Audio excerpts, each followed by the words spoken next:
The reason why we're looking at it from this side is most golfers, when they're, and he had this, he had what we call a high center of gravity lateral drift. I had actually assessed him several months earlier than this, and so he's been working on these drills. And what he had was a tendency for his center of mass to drift sideways excessively, to the point that he actually had turf toe on his right toe when I met him.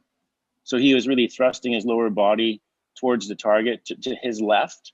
So this drill we gave him was a flat-footed driver drill. So we're trying to get him to stay in the middle, um, and just rotate around one point rather than actually trying to shift sideways. So the reason why you look at a swing from this angle is so you can see how much lateral movement he has, and you can actually see how much he goes up and down, but you can see a lot of things for golf. You can see if he releases the golf club, but most of it is where his body is positioned relative to the golf ball. Like, oh, so just so you can understand it, like the further the ball is left, the higher he can hit the ball, because he can make the club bottom out in the middle, and then he can launch it high. If the ball is towards his right foot or more back, he could only really hit the ball sort of low. Now this is a driver, so it's always going to be sort of closer to his left foot, but you can just run it, and we can take a look at it. Now, mind you, this isn't a normal swing. This is a drill swing, so we can just run it through and see. So his objective here, all he's trying to do is stay in the middle and actually hit the ball without coming off his right foot. And, that really looks a lot like his normal swing. All he's doing is he's keeping his center of mass lower so he can actually rotate better and not get out of position. So, but you're looking for the same types of things when you as you would with a full swing. Like, one of the big things with golfers is you're looking at their tempo.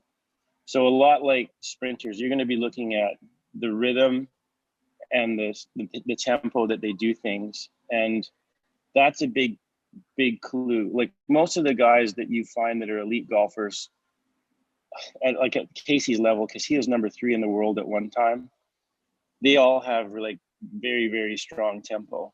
And it's almost, I would say, like a hallmark of really good players. You hardly find anybody who is, in the top 50 or 100 that doesn't have extremely like consistent rhythm and tempo.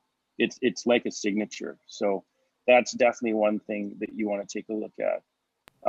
Nowadays, and this is different from track a little bit, where they have launch monitors and they have the ability to see how fast the ball is moving. They have the ability to see what the angle of the club face is, the angle of attack of the club face, what the path of the club face is.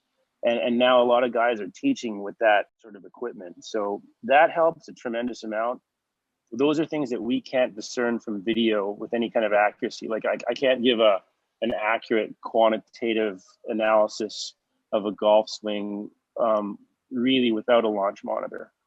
And a lot of the really good teachers are using launch monitors because the guys are using them to glean a lot of information from. So once sort of these impact parameters and what they're doing in the swing, angle of attack, path of the club, angle of the club face, once they hit it, then you can actually sort of infer, okay, that's why the spin rate is X.